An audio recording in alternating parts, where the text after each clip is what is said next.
Well, tonight on the podcast, ladies and gentlemen, as we approach the 2024 election, a generational divide will happen because we have two different things that we are looking for in the election. Now, a lot of our older brothers and sisters who dealt with, the era of the civil rights movement, they have their thought process on some things because they lived at a different time period. And I definitely appreciate everything they did for us.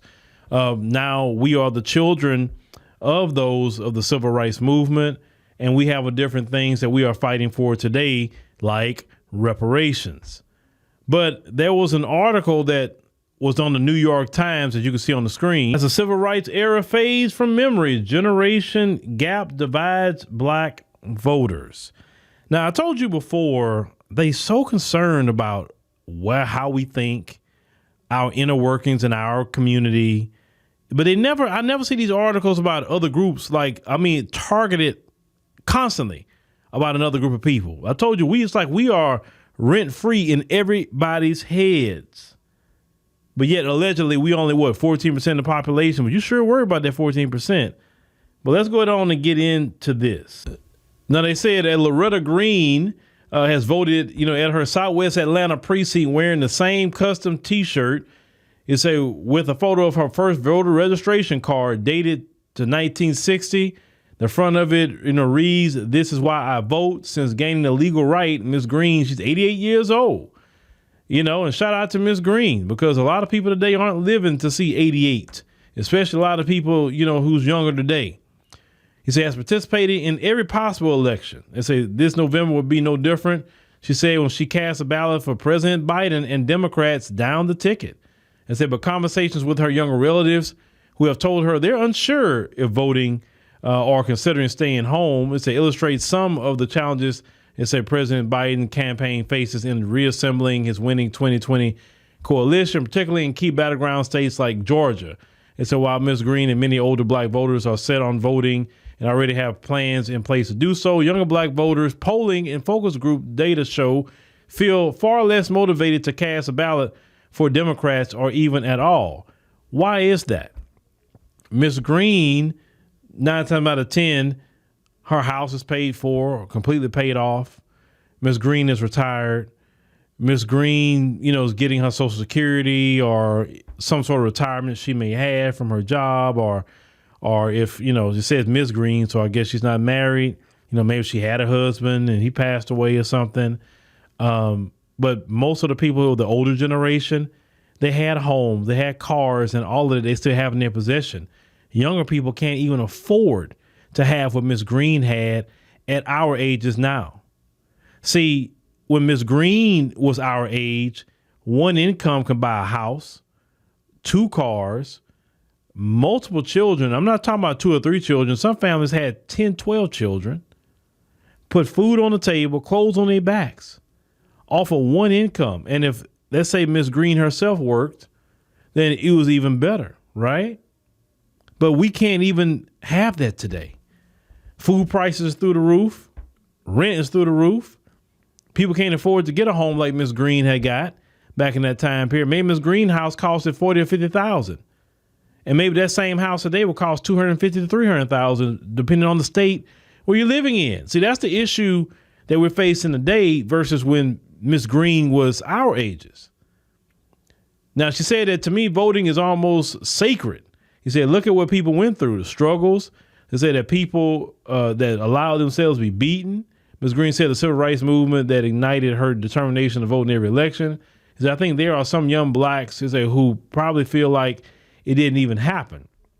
He said black voters have been loyal to the Democrats' most loyal constituency, and how turnout from this bloc is crucial to Mr. Biden's reelection. And say any drop off in support could imperil his chances of winning in November. And surveys have shown a striking generational divide. They say with this bloc driven by what many young people see as broken campaign promises, and what party leaders have suggested is a difficulty in communicating Mr. Biden's accomplishments to voters. The issue is with Biden is that we've seen him do for everybody else except us. On top of, he's not even addressing the kitchen table issues. Kitchen table issues is gas prices, food costs, things like that, kitchen table issues. Young black people are looking at, they can't afford to move out of their parents' house. Something that most young people do at 18, say, hey, I'm ready to go. I'm ready to start my own life. Can't do that. High inflation, interest rates won't even come down. Come on.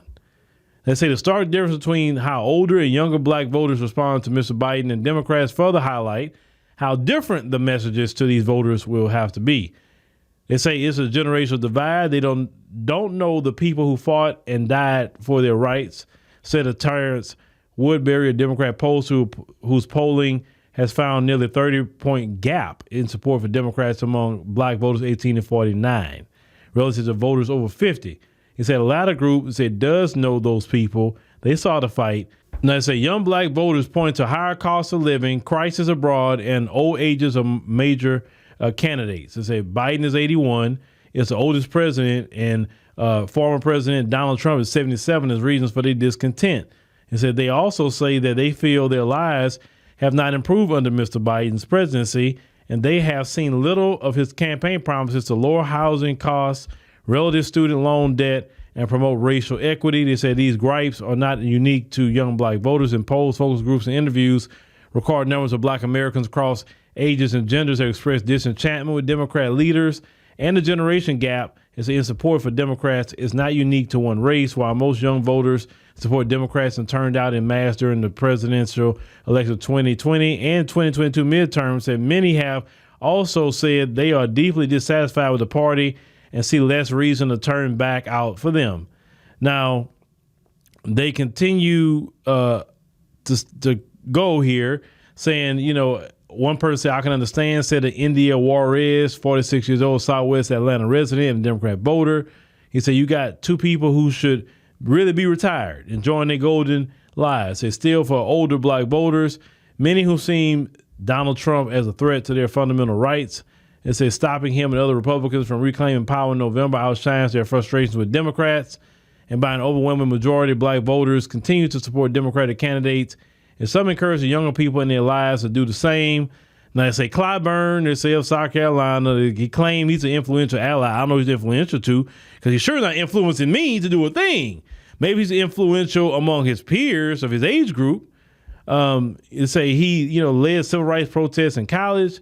Say he spent much of his time outside of Washington on college campuses to encourage students to vote.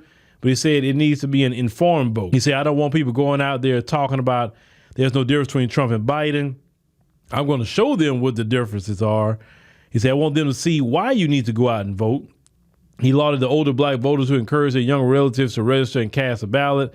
Now, Atari Turner, she was 52 years old. He said a black Democratic voter from Detroit is one of them. She said that she often encourages her son, Bryce Ballot 34, to vote in elections, even when he's reluctant to. She said, I make him vote, he votes. He said, I don't play about him voting. I go pick him up to vote. Not only we would pick each other up to go start businesses, if we go pick each other up to make sure we get a grocery store started in our community, I wish we go pick each other up to start schools in our private schools in our community. I wish we would pick each other up for that. You know what I'm saying? I wish we pick each other up to go start a daycare center so we can have, daycare centers in our community. And so people can have a place to bring their children. I wish we would pick people up for that. But we gonna go pick somebody up. We make sure to go pick them up to vote. Okay. Now, I say this November, she says she plans to vote and support Mr. Biden's reelection. It's a fact she acknowledged all the time. They said Mr. Ballot, however, said he would not vote this year despite his mother's urging. So I don't feel a connection with either candidate. He's adding that he voted in the last presidential election. Say if he did vote in November, he said he'll more likely support Trump. He said because he said he was economically better off under his presidency. Mr. Ballott's feelings align with another concern for the Biden campaign, the right-wing shift among non-white voters is particularly pronounced among, they say, young men of color. It said Mr. Trump and his campaign have recognized this and made some efforts to court black voters in recent months. And say still many are rooted in stereotype and often offensive. This is what they claim here.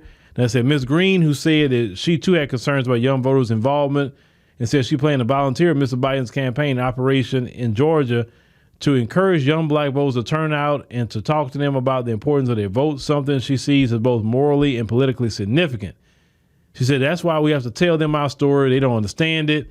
He said they haven't seen it. And if we do not talk to them and tell them the history, then they won't know. Ms. Green, we know the history, Ms. Green. I've studied the history. Many other young black people have studied the history. And no, we don't want to return to that again. That's for sure. We're not going to return to that again, Ms. Green. But Ms. Green, it's a different day, Ms. Green. Ms. Green, we're worried about our pocketbooks. We're worried about food on the table, clothes on our backs for our children. All these foreign wars that your Democrat party, I have to say your because you're going to stomp for them. Your Democrat party is fighting all these foreign wars. Have you see all the chaos on college campuses that's going on behind foreign wars? Look, all this money going to Ukraine underneath this presidency. American people are suffering, but they got all this money for that. American people are suffering. Democrats and Republicans got no problem real quick to band together to talk about a TikTok ban. In the House, Democrats and Republicans now no problem coming together talking about an anti-Semitism act. They can quickly come together and do things for certain groups, but they can never do something for the American people as a whole. Oh, we can't do that. Oh, it's a filibuster. Oh, it's the Democrats. Oh, it's the Republicans. Oh, we need, you want to stop the filibuster? We need 60 people in the Senate. And it's always something why you can't do something for the American people. When it comes to everybody else, no problem. No problem. And the American people are getting tired of that, in particular younger people. This country has to fundamentally change. All the people that belong in Shady Pines, they need to get the American people, and I'm talking to the younger people. You're gonna have to literally say, okay, you're retirement age, you got to go. We're voting for the guy or the lady who's need to be in there, not you. You need to go, and that's what I say. Why the younger people need to register to vote is because if you see them on the ballot, and I'm not talking about the presidency, because you're going to have to start from the bottom up. All those local people who you see that needs to go on and go play golf somewhere, go on vacation with their grandchildren, you see them, you're going to say, okay, you know what? Because here's the thing. They're from a different generation. They have different ideas. We're living today. So we got to have people of today that have the ideals of today make laws. Like Julius Malema said, how is it that we're going to have a group of people who are not going to be living on the laws they passing because they're not going to be here for another 50 years. But yet the rest of us going to be here another 50 years, 40 years, whatever the case may be on your age. We're going to be dealing with the consequences of the laws that Biden and Mitch McConnell and all them other ones they age group are trying to pass. It's on us as younger voters why these people keep getting in office. We got opensecrets.org now. We can see these special interest groups who's giving money. And that particular special interest group that many of y'all talk about now, that y'all just finding out about, that gives money to Democrats and Republicans, and that's why they do their bidding, right? You know which one I'm talking about. You should say, hey, if that group of people gave money to this one in a large number, we're not voting for you. And you can literally clean house that way. There's so many ways you could clean house. But it's going to take the younger people in this country. You can't just say, I ain't doing voting. I don't care about that. No, if you want to make a change in your country, you're going to have to do something. You can't just cross your arms and sit on, and just say, I ain't worried about it. No, you got to get involved. You got to run for office. Some of you may got great ideas. Some of you may want to be politicians. You need to run for office. You be that person to replace a Mitch McConnell. You know what I'm saying? You be that person to replace a Sheila Jackson Lee. You be that person. And it's going to have to take the young people, stop sitting at doggone home, get your behind register to vote and say, I want to, just like that statement, when y'all walk around here and say, hey, I'm here to support anybody black. Well, you need to have this attitude. I'm here to support anybody younger. I'm here to support anybody that's either Gen X, Millennial, or Gen Z. I think the oldest people that should be in there, to me, in my opinion right now, is Gen X. It's just my opinion. And the youngest, Gen Z. At least a millennial or Gen X, because you got to be, 35? So it's around that range to be president or whatever. We should have a president that's 35, 40, 45. We should have a president that age. Not a president that, come on now. And you can't tell me they didn't have no Democrats that age. You can't tell me they didn't have no Republicans that age. No, these older politicians are sold out. And until the younger people get up off their doggone behind, get registered to vote, and make a change, you're going to keep, like, why y'all keep complaining on the Bidens of the world or the Trumps or any of the Democrats or Republicans? You keep complaining, but you keep sending the same people up there. It don't make no sense that people that when I was a teenager still in office, it doesn't make sense. So if you see people being a career politician, that alone to say, okay, you got to go. And that's going to start on the local level. On your senators, your Congress people, they got to go. Or you still going to be complaining about the same problems next year and the next year and the next year. You got to change the politicians. You got to change them. So this generational divide, yes, we have it, but what are we going to do about it? See, one thing about the older generation, they show up to vote, and they are religious about it. They look at it as a religion. Younger people don't look at it as a way to fundamentally change America. Just about everybody, no matter what color they are, they know what we're doing in America is messed up. A lot of people look at our system as a freaking scam almost.